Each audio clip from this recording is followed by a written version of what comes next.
Are we going to leave this to our children to have to restore? Or are we going to do it ourselves? Are we going to stand up and step up and rise to the occasion and stand upright and not let all the different things that as excuses, including gravity, hold us down and hold us back? We have to do something. That's literally the premise that I got sober on. I said, I can continue to pass down this generational addiction of alcoholism, of all these different things that was handed on to me, or am I going to take a stand and say, it stops with me? My children will never see me drunk. They will never see me use. They will never see all these different things. And it's the same mindset. You have to take accountability. And we take accountability. We talk about termination all the time, but what about restoration?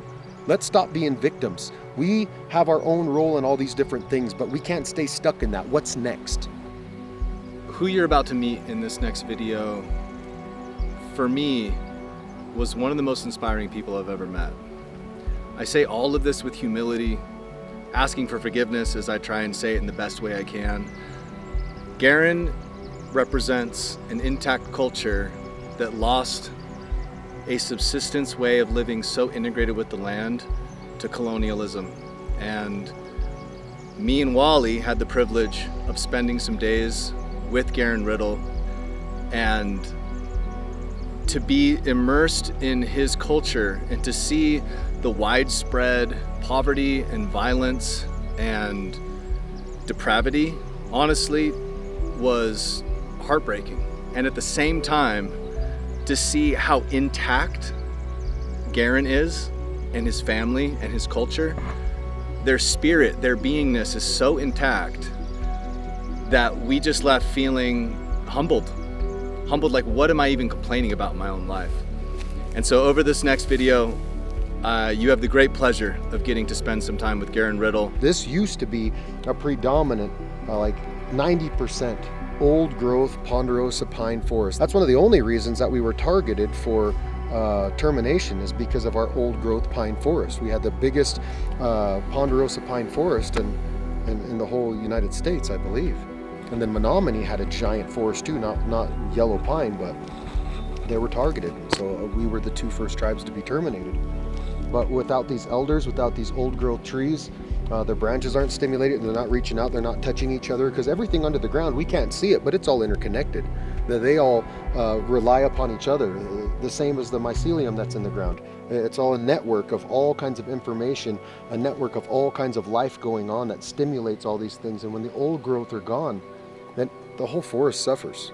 This whole old growth forest used to be able to create enough moisture just from the sun hitting them that it would create its own clouds, and it would move all the way up to the north part of the marsh, and it would rain, and it would go all the way down the system, all the way down to the lower Klamath and where Tule Lake used to be. It was one, almost like a closed loop system. It continued to go, and since we don't have these old growth trees anymore, these fires are catastrophic. If you look at that tree right there, the bark is this thick on it. You know, these were made to be around fire, the same as the ponderosa. The bark is this thick on them. They are made to be around fire. They have adapted and they have grown in these biomes to rely upon fire. And when you got these younger ones, the bark's not that thick, they burn up quicker, and then you just have a whole bunch of matchsticks everywhere that are just completely burned up. But if we had these old growth forests, then there would be none of these little trees here. It would just be a huge canopy. And when you see the pictures on the way over to Crater Lake, the old pictures, you could literally drive an 18-wheeler all the way to Crater Lake.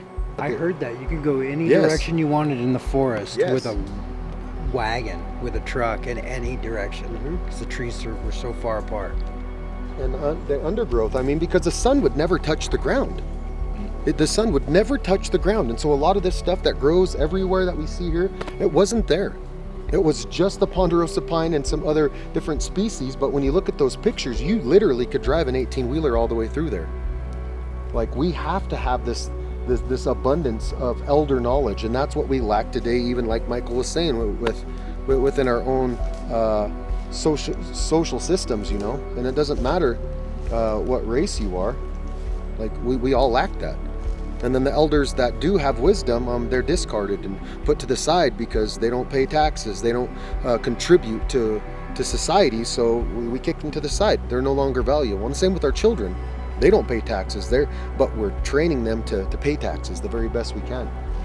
But we need these elders. If these elders don't exist, then everything is harmed by it. We got all this adolescent stuff going on here, and it's unhealthy.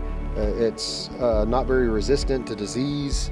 These old ones are resistant to disease. They've been around a long time. That tree right there is probably, what'd you say, 200 years old? That's an old tree. I mean, the only way to know is to actually core it, but it's seen a lot. This tree was here during the time of termination. This tree was around here during the time of the signing of the treaty, during the time that the Modoc War was happening, before that, before Peter Ogden Skene even made his way here. You know, these trees were here predating any colonial even mindset. It was just them. And they were a small tree at that time, surrounded by abundance of big trees. But it's just a giant forest of immature trees. Like, this is the most mature one around here, and it's not even mature all the way. And there's no elders. There's all just a bunch of adolescents running around. I guess not. I think it's growing around here. I think it's the perfect metaphor. I think it's the perfect metaphor for humanity. Yeah. Very little elders, a lot of juveniles, making the rules and setting the pace. And everything mature in our world is hunted for. That's because maturation is an example of something that's undeniable. So when you see that massive oak, you know it. When you see that massive tree, you know it, and it's all hunted for. So my personal aspirations and goals and motivations for myself is to mature, to become a mature human being, to become undeniable in the things that I'm expressing and speaking, in a way that you can't argue with, and even though it's counterintuitive to strive for it, because it's hunted for. That's okay. Mm-hmm. That's okay. So that's my prayer for myself, like that. Mm-hmm. And it is exemplified. You know, we have baby forest, juvenile, adolescents, surrounded by very few examples of maturation. Yeah. But maturity does stand out. You can look over the forest and see those ones stick them way up there. But it's just out of balance. And nature will seek to find balance in every possible way that it possibly can. So I don't know what that means for this forest out here, but I know what it's looked like, and that's a whole lot of beetle kill, that's a whole lot of forest fires, that's a whole lot of extraction without any kind of consequence. And it's ugly. People think that they have to heal themselves before they can access this stuff, but actually accessing this is the healing process. And it gets backwards. Yes. It's confused. And that's another thing that we were talking about with the nonprofit, not just working with children, but working with men that have continued to be a statistic in recidivism when they continue going back to prisons, when they continue going back into that system. How do you help them? And a lot of times the answer is you integrate them into something that they didn't know. Because a lot of us didn't grow up with fathers. My father was with me my whole life, but he didn't teach anything to me, really. We never went out in the woods. We never went hunting. We never went fishing. We never did anything. I'd go and watch him race because he was a race car driver, but I never turned a wrench with him. So even though some of us had fathers, we didn't have any vast experience or knowledge from them. They didn't pass anything down. And some of our mothers too. Some of us didn't have a mother or a father. And so a lot of us don't know these things, but I'm an adult now. I have a choice. I can't stay stuck in that same mindset that I was talking about with termination. It was a terrible thing that happened, but we can't continue talking about what the problem is. Again, let's speak life into things. Let's talk about what the solutions are. And we can talk in a big group about what the solution. We can even argue about what the solutions are. What a beautiful argument that would be, you know, rather than talking about what's wrong. Let's argue about how to solve problems and get things done in that way. So the revitalization, speaking life into people, picking people up when you don't see anybody else, when you see everybody else talking shit when people are down. Be that one to pick somebody up. Speak life into one another. And it's the same thing for these forests, and they don't have a voice, so we have to be that voice for them. We have to be the voice for the migratory birds, the migratory animals. We have to be that voice because there is no voice. And in some cases, we have to be the wings. We have to take them and plant them. You know, it just has to be done. And it's not out of balance. I mean, it's perfectly in balance. And when you do those kind of things to reciprocate what our ancestors used to do or what this forest needs, there's just a good feeling that's associated that you can't feel anywhere else. And these things right here will sustain unless there's a huge fire that rips through. And they say, you know, if you want to go fast, you go alone, but if you want to go far, you go together. And that's kind of this correlation of what we're trying to do. We want to go far. So we have to bring other people together with us to go.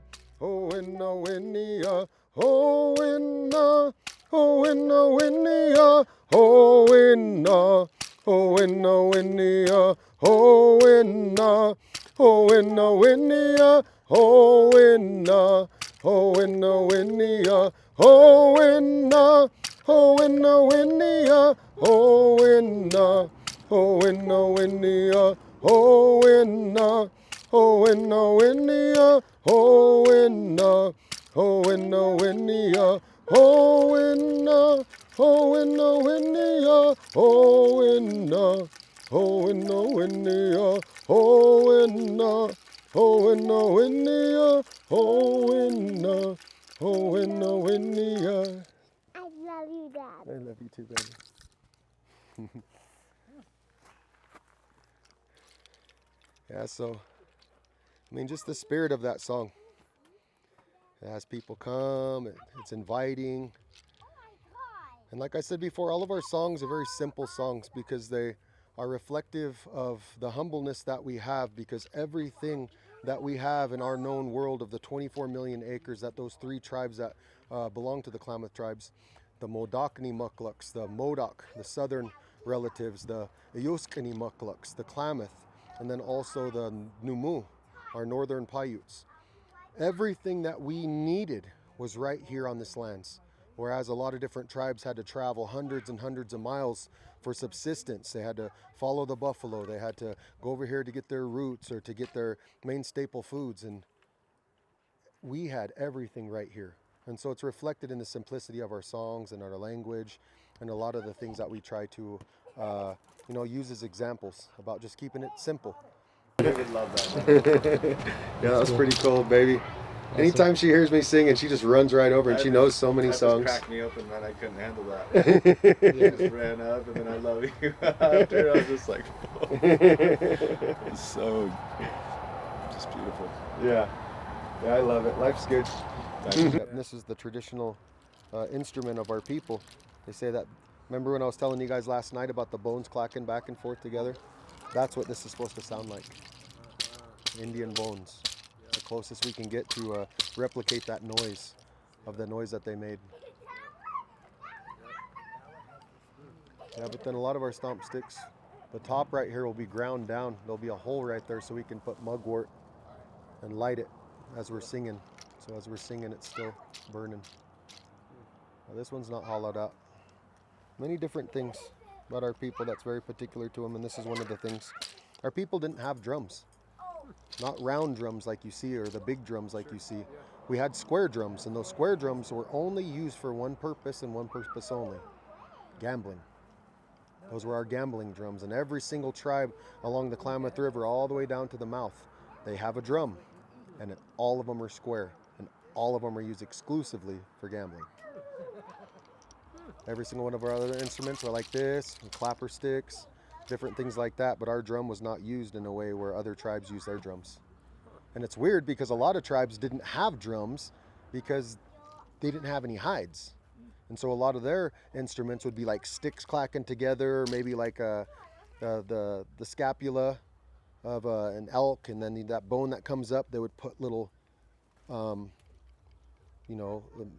make it like real rigid, and then they'd run and stick down it like that. Yeah. And some of those were used for bear dance. So yeah, just depending on where you go, it's going to be a little bit different. So I like it when people come here and are interested and actually want to learn, because some people come here and they think they already know and they're trying to tell us who we are, and it's like, okay, that applies over in the plains, dude. This is different. It's the Northwest. Yeah. Well, I'm really grateful for everything y'all are sharing. So I'm gonna go home with a whole new lens. Yeah. You got him, Michael. You got him hooked. This one you can see so the old ones shriveled up. These are the old seeds. Old roots. And these are the new Every ones. year, every spring, last year's roots shrivel up. And then it makes these new ones a little bit bigger, a little bit sweeter, and you know it's ready when it starts blooming. That process is done. So you can't dig these. This is about as early as you can dig them when they start to bloom. What is this? lot of people don't dig them right now because they can't identify them because these haven't bloomed out into an umbral top yet. You can spot them. You can spot them really easy when they're blooming. But to get enough for your whole year, you want them to be after bloom while they're ripe seed. That's when you really want to get after it, and that's how you do it in a good way. And there's so much abundance out here. It'd be hard for you to hurt these places, unless you're just coming back to the same spot you were shown year after year and just hammering it. But you don't have to. It's everywhere out here. Yeah. This is vast. And some years this whole covered with nothing but these. I've seen it. I've seen it where it's as far as you can see. You can't walk without stepping on it. It's pretty cool.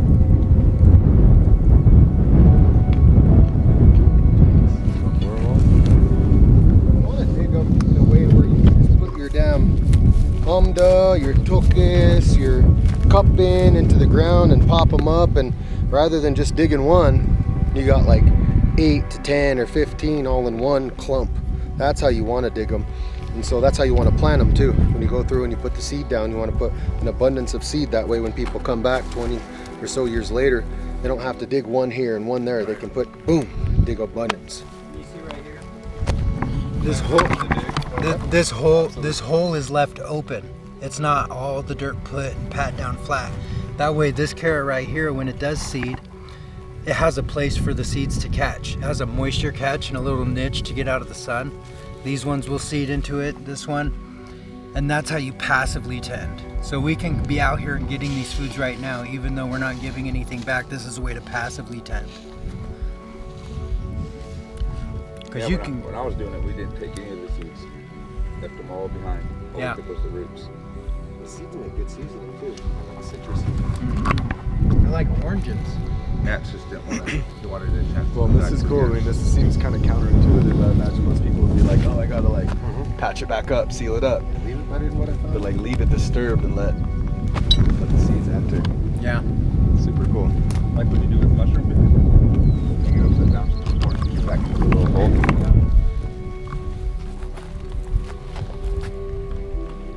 Yeah, that's probably what's most abundant right now though, is the APAWs out here. At least that's what all of our tribal members come out here for, is to APAWs. Come out here and get these, but while we have their attention with these, I'm like, hey, come here, I'm gonna introduce you to this one. Introduce you to the sago lily, introduce you to the camas, introduce you to the wild onion that grows over there, introduce you to the dagger pod, introduce you to the yellow bell, introduce you to all these different foods, the biscuit roots. But you have to be careful, because while you're teaching these things, there are other little subtle things that you might want to teach at the same time, like death camas. You teach everybody different camases. They come out here with the confidence thinking that they know exactly what they're doing, but if they're not in bloom, a lot of people won't touch them at all. But there's a way to be able to decipher the camas from the death camas, from the sago lily to the death camas.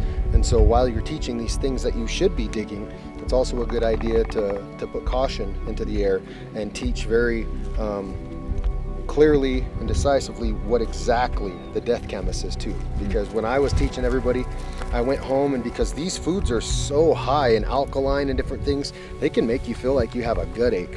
So I went home after eating a whole bunch of food and started having a gut ache, and my mind went, ping, you ate death camas. You also fed death camas to a whole bunch of elders and a whole bunch of other people. So I drove from Klamath Falls all the way back up here again and went to every single spot where I remember teaching people where to dig, and was looking at all the tops like, okay, this one's good. Okay, this one's good. Okay, and so I gathered some death camas at that time and did a video that I put on my Facebook page about how to distinctly tell the difference of them. Yeah. And so there's little subtle differences, but the more that you build that relationship that I was talking about earlier, the more that those subtleties turn into huge differences. But to the normal eye, they're just so subtle. Right. But they're not. Yeah. You spend enough time with them. I mean, that's how people with twins can tell their twins apart. I look at them, they're the same. Yeah. I don't know, Bobby and Billy, they're the same. But you spend enough time with them and build that relationship, the little subtle things become huge things. And so it's, again, about establishing a relationship with them. And these beautiful foods, man, there's something about them. Those are big. That kind of spark, ignite, accentuate, accelerate the indigenous DNA that I have in me. Every single one of these foods, they bring out more of who I am. And it's not like it's a a thing that I didn't understand. It's almost like being reminded of something that I already knew. Remembering. Absolutely.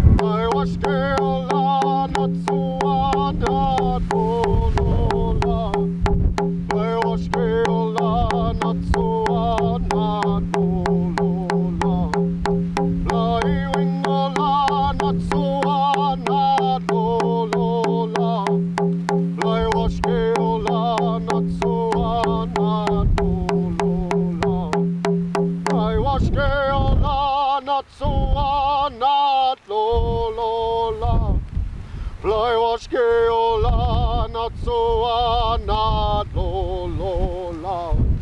Fly wingola, not so not lo lo la. Fly wash keola, not so not lo lo la.